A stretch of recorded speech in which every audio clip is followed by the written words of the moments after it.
You went to bed feeling completely fine. No chest pain, no dizziness, nothing. And yet every single night, millions of people over 50 are unknowingly setting off a chain of events inside their bodies that quietly destroys their blood vessels, their brain cells, and their heart, while they sleep, not while they're stressed, not while they're eating badly, while they sleep. That's what makes this so dangerous. You can't feel it happening. And by the time you do feel something, it might already be too late. Stay with me, because what I'm about to share could genuinely be the most important thing you watch this week. And number one on this list? It shocked even me when I first read the data. So let's talk about what's actually happening inside your body between the hours of 10 p.m. and 6 a.m. Because this isn't just about snoring or tossing and turning. This is about strokes, silent heart attacks, and a specific type of brain damage that researchers now link directly to how you sleep.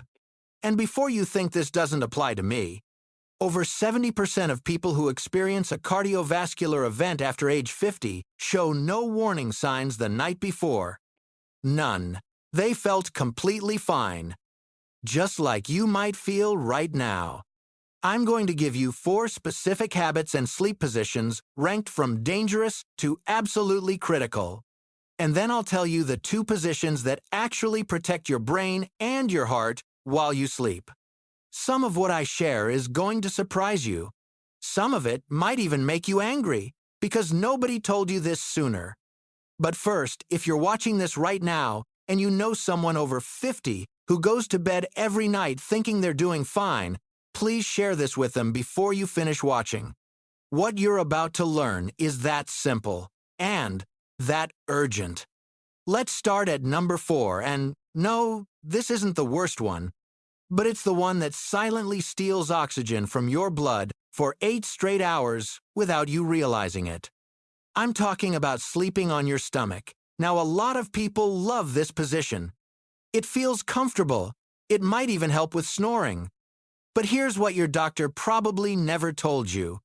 When you press your chest and abdomen into the mattress, you're physically restricting your diaphragm, the primary muscle you use to breathe. Your lungs can't fully expand, so instead of taking deep, oxygen-rich breaths all night, you're taking shallow, restricted ones. And this goes on for 8 hours, every night. Now for a 25-year-old, this is annoying. For someone over 50, it's a slow burn problem that compounds over time. Repeated nightly oxygen reduction, what doctors call chronic intermittent hypoxia, accelerates arterial stiffening. Your arteries lose their elasticity faster. Your heart has to work harder to push blood through stiffer pipes. The cumulative effect over months and years? It quietly increases your baseline cardiovascular risk in a way that never shows up on a single blood test. You feel fine. Your annual checkup looks fine. But your blood vessels are aging faster than they should be. That's number 4. And again, that's not even the most dangerous one on this list. Number 3 is something almost every older adult does. And I completely understand why. You've had a good day, you're getting ready for bed, and you think I better not drink too much water or I'll be up 4 times in the night. Makes total sense, right? Except here's what happens. Your body loses between half a liter and a full liter of water overnight just through breathing. Through the moisture in every breath you exhale. So, if you went to bed already slightly dehydrated, which most adults over 50 do without realizing it, your blood becomes measurably thicker and more viscous by 3 a.m., more like syrup than water. And here's why that matters so much. Your body has a natural circadian rhythm that already causes blood pressure to rise in the early morning hours. It's called the morning surge, and it exists in everyone. But when you combine thicker blood with that morning pressure surge, you've just created what cardiologists describe as nearly perfect conditions for a blood clot to form. This is not a theory. This is the mechanism that explains why the majority of strokes and heart attacks happen between 6 a.m. and noon. Not at night, not in the afternoon, in the morning. Right after you wake up, right after 8 hours of gradual dehydration. Are you starting to see how these pieces connect? Because number 2 is where things get really alarming, and it involves something millions of people do thinking it's completely harmless. Here's a quick pause. If you've been finding this useful so far, tap that like button right now. It helps more people over 50 find this information when they need it most. And keep watching, because what I just described at number 3, number 2 makes it dramatically worse. Number 2, drinking alcohol before bed. Now I know what you're thinking. Just a glass of wine. Just one beer. It helps me relax. It helps me fall asleep faster. I hear this constantly. And look, I understand the logic. Alcohol does help you fall asleep. That part is true. But here is what happens after you fall asleep that almost nobody talks about. Alcohol is a powerful muscle relaxant. And when the muscles in your throat and airway relax too much during sleep, they partially collapse. Your airway narrows. Sometimes it closes completely. Your oxygen levels drop suddenly. And your body panics even though you're unconscious. Your nervous system responds to that oxygen drop with a flood of adrenaline. Your heart rate spikes. Your blood pressure shoots up. And this can happen over and over throughout the night, sometimes dozens of times, without you ever waking up or remembering it. But the most alarming part? Alcohol is now identified by cardiologists as one of the leading triggers for a condition called atrial fibrillation, AFib, during sleep. If you don't know what AFib is, it's an irregular heart rhythm where the upper chambers of your heart quiver instead of beating properly. And during an AFib episode, blood can pool inside the heart and form clots. Those clots can travel directly to the brain. That's a stroke. And it can happen while you are sleeping, feeling completely relaxed, thinking the wine helped you drift off peacefully.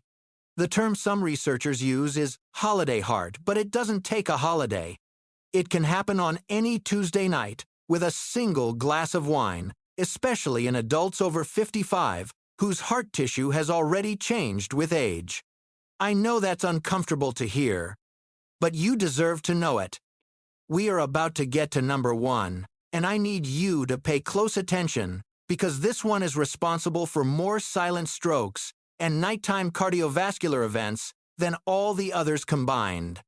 But before I get there, tell me in the comments, do you sleep on your back? I want to know how many of you watching right now fall into that category. Because what I'm about to tell you directly affects you. Don't scroll, don't skip. This one is the reason I made this video. Number 1, the single most dangerous sleep habit for anyone over 50. Sleeping on your back combined with sleep apnea. Now here's the thing, you might not even know you have sleep apnea. That's exactly what makes this so lethal. Obstructive sleep apnea doesn't always mean loud snoring. Sometimes it's just a subtle pause in breathing, a slight gasp, a moment of stillness that your partner might not even notice. But inside your body during those moments, something catastrophic is quietly unfolding. When you sleep on your back, gravity pulls the base of your tongue and the soft tissues of your throat directly downward, into your airway. For people with any degree of throat relaxation, which increases with age, this causes partial or complete blockage of breathing. Sometimes dozens of times per night. Each time this happens, each pause, each gasp, each moment without oxygen, your brain signals an emergency. It activates your sympathetic nervous system, your fight-or-flight response, and dumps a surge of adrenaline into your bloodstream. Your blood pressure doesn't just rise. It spikes violently, repeatedly, while you sleep, while you think you're resting. And here is the number that stops me every time I read it. According to the American Academy of Sleep Medicine, untreated obstructive sleep apnea, most common in people who sleep on their back, increases stroke risk by 4 times. Not 4%, 4 times. That means if your baseline risk of stroke is 5%, sleep apnea could push it toward 20. And most people with this condition have absolutely no idea. Here's the cruel irony. You might sleep 8 hours. You might wake up and say you slept okay.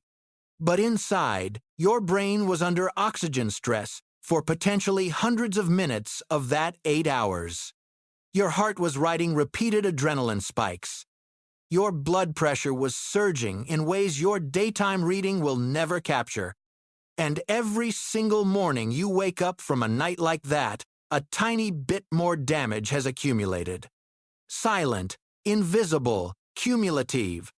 That's why this is number one.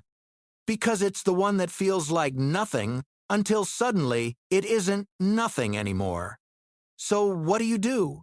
Because I am not going to just scare you and leave you without answers. That's not why you're here, and it's not why I make these videos. Let's talk about the 2 sleep positions that actively protect your brain and your cardiovascular system, and how to make them work even if you've spent decades sleeping a different way. Position 1 is lateral sleeping, sleeping on your side. And I want to explain why this is so much more powerful than just not sleeping on your back, because the science here is genuinely exciting. There is a system in your brain called the glymphatic system. Think of it as your brain's overnight cleaning crew. It works by pumping cerebrospinal fluid through brain tissue, flushing out toxic waste products that accumulate during the day. One of those waste products? Amyloid beta protein. The same protein that forms the plaques directly associated with Alzheimer's disease. Here is the extraordinary part. A landmark study published in the Journal of Neuroscience demonstrated that this glymphatic cleaning process is significantly more efficient when you sleep on your side than when you sleep on your back or stomach. Read that again. Your brain literally cleans itself better in one position than another. That's not a minor detail. That's potentially one of the most important things you can do for long-term brain health, and it costs you nothing except adjusting how you lie down tonight. Sleeping on your side, particularly the left side, also prevents the tongue from falling back into the airway, virtually eliminating positional sleep apnea for most people. It reduces acid reflux, which itself has links to nighttime cardiovascular stress. And it keeps your spine in a more neutral alignment when done correctly. The key to making it work long-term: use a firm pillow between your knees to keep your hips stacked and your spine aligned. And hug a body pillow to prevent yourself from rolling onto your back during the night. Most people find that within 2 to 3 weeks, they wake up feeling measurably more rested, not because they slept longer, but because the quality of what they got actually improved. Now, I know some of you are going to say, I've tried side sleeping and my shoulder kills me. Or my hip hurts. That's real, and I hear you. Which brings me to position 2. If you have shoulder problems or chronic pain that makes side sleeping genuinely impossible, there is a modified back sleeping position that can dramatically reduce your risk. The key is elevation. Not just a pillow under your head that actually makes airway obstruction worse by kinking your neck forward. What you need is a wedge pillow that elevates your entire upper body by 15 to 20 degrees from the waist up. This incline does several things simultaneously. It uses gravity to keep the tongue and throat tissues from collapsing backward into the airway. It reduces venous pressure and supports blood return to the heart. It significantly reduces acid reflux events during the night. And here is what most people don't realize. For someone who has been waking up exhausted, congested, or with unexplained headaches, this single change can transform the quality of their sleep within a week. A wedge pillow costs less than a dinner out. The cardiovascular benefit it provides is hard to overstate. For people with shoulder or hip limitations, it is genuinely life-changing. Now I want to give you 3 action steps you can take starting tonight, not next week. Tonight, The first one sounds almost too simple, but the research behind it is dead serious. Before you stand up from bed tomorrow morning, before you sit up, before you put your feet on the floor, drink water. Keep a small glass of water on your nightstand, around 4 to 6 ounces, and drink it the moment you open your eyes. Here's why this matters so much. The early morning hours are when your blood is at its thickest from overnight fluid loss. And when your blood pressure is already rising as part of your natural morning surge, those two things happening at the same time create dangerous conditions inside your blood vessels. Drinking water the instant you wake up directly counteracts both. It rehydrates your blood before you stand up. It blunts the morning pressure spike, and it takes about 30 seconds. Stroke prevention specialists consistently call morning hydration one of the simplest and most overlooked strategies they know of. And yet almost no one talks about it. Now you know. The second action step, tonight, when you go to bed, deliberately position yourself on your left side with a pillow between your knees. If you wake up on your back at 3 a.m., just roll back over. Over time, your body adapts. The transition takes most people 2 to 4 weeks. Placing a rolled towel or small pillow behind your back can make rolling over during sleep more difficult, which helps the habit stick faster. You don't have to be perfect at this. Even shifting from sleeping mostly on your back to sleeping mostly on your side has measurable cardiovascular and neurological benefits. Progress is what matters. The third action step is the one I feel most strongly about.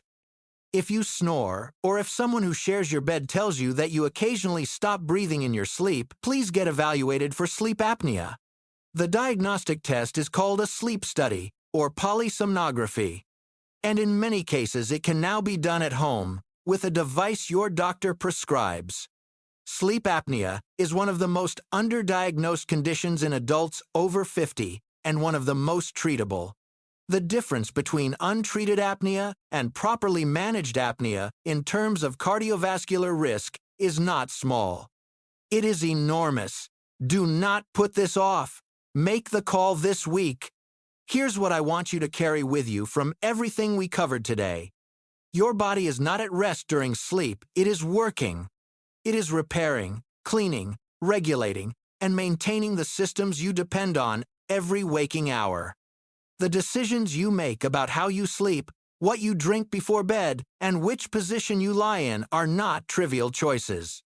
They are daily decisions that compound over years into either resilience or vulnerability. The people who protect their hearts and brains well into their 70s and 80s are not just lucky. They understand that the hours between 10 p.m. and 6 a.m. are just as important as anything they do during the day. You now know 4 habits that are quietly working against you at night: stomach sleeping, going to bed dehydrated, using alcohol as a sleep aid, and back sleeping with undiagnosed apnea. And you know 2 positions that work with your biology instead of against it. That knowledge is genuinely powerful, but only if you use it. So tonight, water on the nightstand, pillow between the knees, and if you know someone in your life who snores loudly or seems exhausted no matter how much they sleep, send them this video. That single share might be the most meaningful thing you do for them this year. If this helped you, hit the like button right now. It tells the algorithm that this information is worth reaching more people. And more people over 50 finding this video means more lives that get a little safer tonight. Subscribe so you don't miss what's coming next. Because the next video covers 5 specific micronutrients that clinical research now links to dramatically reduce nighttime stroke risk. And most adults over 50 are deficient in at least 2 of them without knowing it. Drop a comment below and tell me, which of these 4 habits have you been doing without realizing the risk? I read every single one. I'll see you in the next video.